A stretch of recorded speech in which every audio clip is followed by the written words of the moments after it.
एक तो जो सब्जेक्ट मैटर है वो बेसिकली इट मीन्स नो, इनकार मीन्स नो।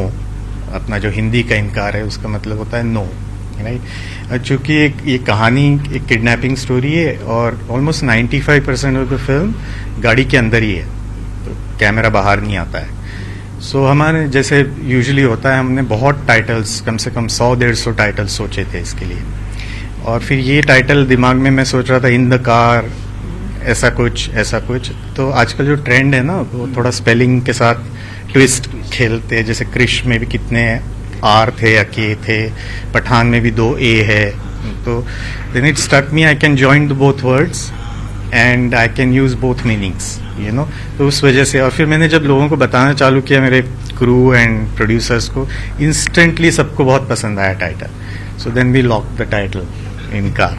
मेरे लिए ऑल द मोर बिकॉज मैं एक वुमन हूँ, so I feel it, and day to day ये होता ही रहता है। मेरे फ्रेंड्स हैं, मैं हूँ, मेरी बहनें हैं, मैं जिनको भी जानती हूँ, ट्विटर पे मैं जाऊँ, मेरा न्यूज़ चेक करूँ, you know, anywhere on social media, ये मैं रोज पढ़ती हूँ। मतलब कभी कभी मुझे लगता है कि कितना यार, बस मतलब 5-6 रिफ्रेश किए, 5-6 ट्विटर पे तो बहुत ज्यादा आते हैं, बहुत ज्यादा।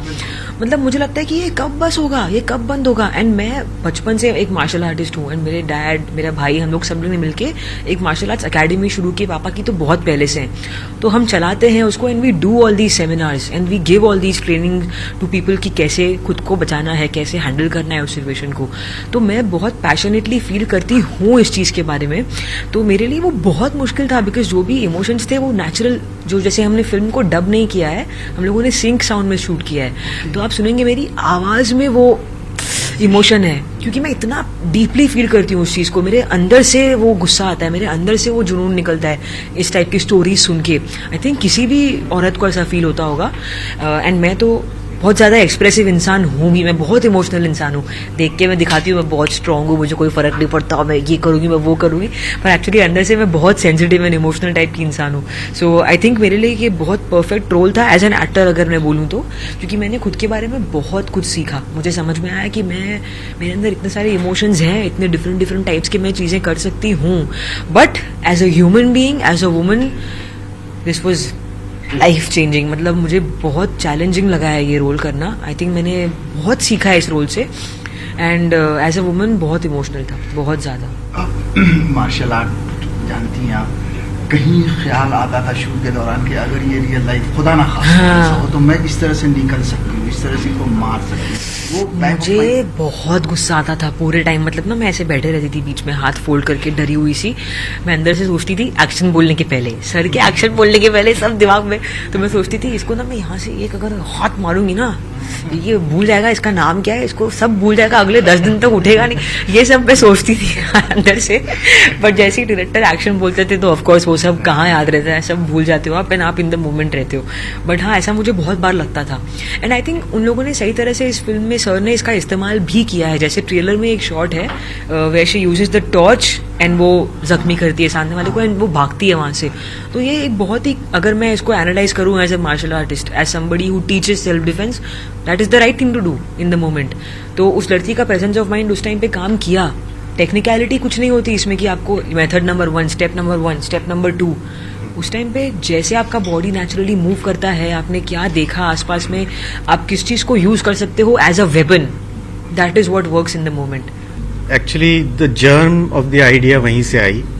मैं यूएस में रहता था और मैं जस्ट वापस इंडिया आया था, और विद इन फ्यू मंथ्स वो इंसिडेंस हुआ था, और जैसे पूरे देश को शॉक लगा था, मुझे भी बहुत ज़्यादा शॉक लगा था। क्योंकि एक वो मोलेस्टेशन एक अलग बात है, वो सब जो रॉड वॉड के साथ हुआ था, I can't even bring myself to say. तो मैं सोचने लगा ये कैसे लोग हैं, ये इनकी सोच क्या है, क्योंकि हमारे जनरली मोस्ट लोगों के जो इर्द गिर्द मेरे फ्रेंड्स है, मेन फैमिली में, फ्रेंड सर्कल में, ऐसा तो कोई सोचता भी नहीं है, यू नो। तो ये एज आई सेड कि men also are part of the same culture ना, तो कहीं ना कहीं एनवायरनमेंट में कुछ हो रहा है क्या उनके, ये सोच कहाँ से आती है, इतनी घिनौनी सोच। तो वो जर्म ऑफ आइडिया वहाँ से आया। बट मैं क्या चाहता था, हमने स्टोरीज देखी है विक्टिम की मोलेस्टेशन के बाद कितना उनको ट्रॉमा होता है, मैं दिखाना चाहता था स्टोरी कि what happens before the news headline happens. जो न्यूज में आता है वो तो कंक्लूजन आता है कि इसके साथ ये हुआ, लेकिन उसके पहले उसके साथ क्या हुआ, ये बंदे कौन हैं, इनका थिंकिंग क्या है, क्यों ये डिसाइड करते हैं किडनैप करने को, कैसे सिलेक्ट करते हैं, तो ये पार्ट मैंने एक्सप्लोर किया। और दूसरे एंगल में I wanted to show a everyday regular girl. I did not want कि ऐसे फिल्मी हीरोइन टाइप नहीं चाहता था मैं चाहता था एक सिंपल, क्योंकि ये किसी के साथ भी हो सकता है। बिल्कुल। ट्रेलर देखने के बाद मुझे इतनी विमेन लोगों ने बोला है कि ट्रेलर देख के मैं रियलिटी में आई कि ये किसी के साथ भी हो सकता है किसी भी दिन, एंड आपका लाइफ चेंज हो जाएगा फॉर एवर।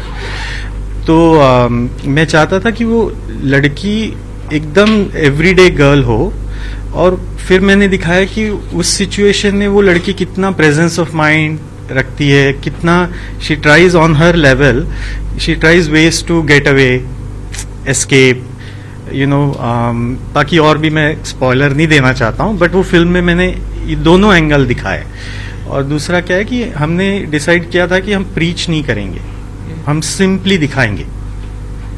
हमने ये कहीं नहीं बोलते कि मैन आर बैड और women are should be treated like goddesses, कुछ नहीं। There is no preaching in the film. हमने सिंपली दिखाया है, घटना दिखाई है। ये एक्चुअली अलग अलग घटनाओं से ही प्रेरित है, और निर्भया से लीस्ट प्रेरित है। सिर्फ जर्म ऑफ आइडिया वहां से आया मुझे, मैं जैसा कहा मैं एक्सप्लोर करना चाहता था इसलिए। और दूसरा क्या है कि हमने 95% ऑफ द फिल्म गाड़ी के अंदर है, तो मेरा आइडिया क्या था कि मैं ऑडियंस को उस लड़की के साथ ट्रैप करूंगा। उसमें कोई दूसरी स्टोरी लाइन नहीं है, कहीं कट नहीं होता है इधर उधर, ताकि ऑडियंस फील करे वो लड़की को कैसे लगता है, कैसे फील होता है। ये फिल्म बाकी कुछ ना करे, अगर ऑडियंस को फील करा दे, and I am very confident अलग अलग ऑडियंस को अलग अलग तरीके से फील कराएगी। बहुत डिफिकल्ट था। आई थिंक मुझे इसके पहले, मैंने बहुत बार बोला है ये कि इसके पहले मुझे क्लॉस्ट्रोफोबिया नाम की चीज थी नहीं, मेरे माइंड में कभी क्रॉस नहीं की। मुझे ये फिल्म के बाद हो गया है, क्योंकि हम लोगों ने इतने दिन, I think some 30 to 35 days we were in the car, and sir ने हम लोगों को ब्रेक्स नहीं दिए थे, which I am thankful for now in hindsight. तब मुझे लगता था अरे छुट्टी भी नहीं मिल रही है, कैसे हम शूट करेंगे, मैं तो बहुत थक रही हूँ, मेरा दिमाग खराब हो रहा है। बट अब मुझे लगता है कि वो इम्पोर्टेंट था, वो जोन में रहना मेरे लिए, however difficult it was, it helped me play that character to perfection. मतलब I will not say perfection, but perfection as in emotion को मैंने, हाँ मतलब मैंने कोशिश किया कि मैं हर एक स्पॉट हिट करूं एकदम दिल से। तो स्टार्टिंग के 2-3 दिन मुझे लगा कि अरे ये तो क्या, इससे तो बहुत मुश्किल चीजें की है लाइफ में, ये तो कुछ नहीं। उसके बाद जो मेरा कॉन्फिडेंस ऐसे ड्रॉप हुआ है, क्योंकि 4th-5th डे के बाद में लगता था थोड़ा उतरते हैं, कट बोला है तो थोड़ा स्ट्रेच करने के लिए उतरते हैं। उसके बाद में मेरे को वो भी करने का मन नहीं करता था, क्योंकि इतना मैं थक रही थी। परफॉर्म करने के बाद आई यूज्ड टू फील कि मुझे सिर्फ बैठना है, तुम लोग बाहर निकलो, मैं इधर ही बैठूंगी, मैं अपना स्थान लेके बीच में I used to just sit there.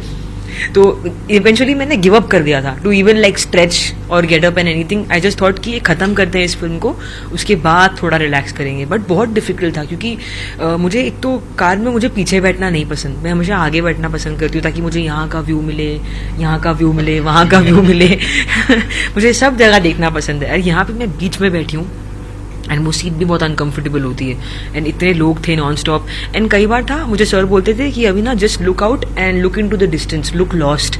अब मुझे डिस्टेंस में देख के लॉस्ट होना है, पर यहाँ पे कोई खड़ा है, क्रू वाला कार के ऊपर बाहर, तो मुझे उसकी शर्ट दिख रही है वहां पे, मैं उसकी शर्ट में उसके बाल हिल रहे हैं, तो मेरा ध्यान, मतलब मैं कैसे ध्यान दूं, मैं कैसे परफॉर्म करूं, मुझे समझता नहीं था। इट वॉज वेरी डिफिकल्ट, क्योंकि हम लोगों ने कार को ट्रक पे माउंट किया था, तो उसको हम ऐसे छोड़ नहीं सकते कि उस पर कोई भी ना हो, there has to be people there. So बहुत चैलेंजिंग था, but I think as an actor मैं बहुत कुछ सीखी हूँ वो कार वाले सिचुएशन से। सो एक डरावना किरदार है, भगवान किसी को ऐसी स्थिति में ना लाए। उस किरदार से बाहर निकलने में कितना समय लगा? बहुत ज्यादा। आई थिंक तब मैं थोड़ी सी इमेच्योर भी थी, मैं छोटी भी थी, तब मुझे लगता था कि अरे थेरेपी वगैरह कौन जाएगा, बोर हो रहा है, मेरे में एनर्जी नहीं है जाने के लिए, कौन बात करेगा बोल के मैंने बहुत आलस किया। अब मुझे लगता है आई थिंक मुझे थेरेपी ले लेनी चाहिए थी, मुझे बहुत हेल्प करती वो उस टाइम, क्योंकि मुझे अकेले निकलने में बहुत टाइम लगा। एंड मैं थोड़ी सी प्राइवेट टाइप की इंसान हूँ, मतलब मैं जैसे मैंने बताया ना, मैं दिखाती नहीं हूँ कि मुझे अंदर से क्या फील हो रहा है। तो कभी कभी ना मैंने खुद को अंदर से ही बहुत सफर किया in silence, and then I realise कि बहुत टाइम लग रहा है। मतलब I stopped enjoying things that I enjoy on the regular basis, but I think कुछ 4-5 महीने बाद मेरे फेस पे फिर से वो रौनक आ गई, थैंकफुली, क्योंकि बहुत टाइम के लिए तो चली गई थी मेरी आंखों में से होप चली गई थी। मतलब एक सीन है ट्रेलर में भी, जब वो कार फाइनल डेस्टिनेशन पे पहुंचती है जहाँ पे वो उसको लेके आते हैं लड़की को, जो भी उनको करना है करने के लिए, तब मैंने देखा ट्रेलर ने, मेरे आंखों में हमेशा एक लाइट रहती है, हमेशा। उस सीन में नहीं है, उस सीन में there is just blank, there is nothing, there is no hope. तो वो रियल लाइफ में भी हो गया था, but then after a few months I got better. जैसा कि आपने पहले सवाल के समय भी कहा कि हर रोज हम ये इंसिडेंट, इस तरह की घटनाएं देखते हैं सोशल मीडिया पर, खबरों में, फिल्म भी आपने कर ली उस घटना पे। कभी डर लगता है अकेले निकलने में कि यार हमारे साथ भी ऐसा? हमेशा लगता है, हमेशा। आई थिंक यहाँ पे जितनी भी लड़कियां हैं, एवरीबडी विल अग्री, सबको हमेशा डर लगता है। हम लोग हमेशा सोचते हैं, भले ही दोपहर का टाइम हो, कोई भी सुनसान रास्ता आएगा, मैं खुद को पहले ही बोलती हूँ कि गाना मत सुनना, क्योंकि गाना सुनते हैं आजकल तो नॉइस कैंसिलेशन, हेडफोन्स वगैरह, मैं वो बंद कर देती हूँ। मैं नॉइस कैंसिलेशन उसका ऑफ करके, एयरपोर्ट्स पे ट्रांसपेरेंसी मोड है, सो मैं वो ऑन करती हूँ। ट्रांसपेरेंसी मोड में यू कैन हियर एवरीथिंग, तो ताकि मतलब मुझे इतना ध्यान देना पड़ता है कि कहीं से कोई चल के आए तो मुझे उसकी आवाज आनी चाहिए। ये सब अवेयरनेस वाली चीजें हैं। मैं कहीं कैब लेती हूँ, रात को ट्रैवल करती हूँ, कम से कम 5 लोगों के पास तो मैं मेरा लोकेशन भेजती हूँ, लाइव लोकेशन, यहाँ पे हूँ, कैब की डिटेल्स भेजती हूँ। ये आई थिंक हर लड़की रेगुलर बेसिस पे करती है, और अगर नहीं करती है तो करना चाहिए, क्योंकि ये यू नेवर नो, भगवान करे कभी ना हो, बट ये दुनिया ही ऐसी है। This is the kind of world that we live in, and ये हमारे कोपिंग मैकेनिज्म्स हो जाते हैं धीरे धीरे। मैं तो ऐसे ही कोप करती हूँ, मुझे हमेशा लगता है कि ध्यान देना पड़ेगा, ध्यान देना पड़ेगा। मुझे ना सिर्फ लिखना और डायरेक्ट करना आता है, बाकी मुझे इवन ये PR मार्केटिंग, मतलब मैं अभी सीख रहा हूँ। जैसे मैं एकदम KG में स्टैंडर्ड में होते हैं ना, वैसे कर रहा हूँ। मैं शर्ट 4 दफा चेंज किया क्योंकि मेरे को समझ में नहीं आ रहा था कौन सी पहननी चाहिए। तो एक्चुअली बट जितना लास्ट डिस्कशन में हुआ था, आई थिंक 350 से हिंदी में आएंगी, और इक्वल नंबर की साउथ के 4 लैंग्वेजेस में आएंगी।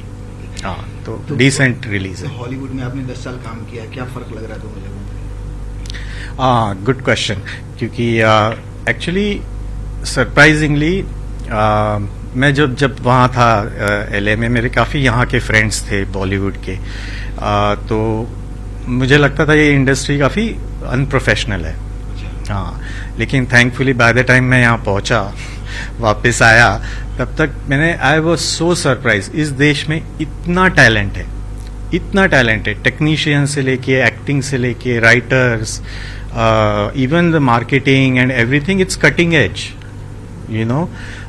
बस हमने मतलब एक कन्विक्शन से स्टोरीज चुननी चाहिए, उसको कन्विक्शन से एग्जीक्यूट करना चाहिए, कन्विक्शन से लोगों के सामने लाना चाहिए।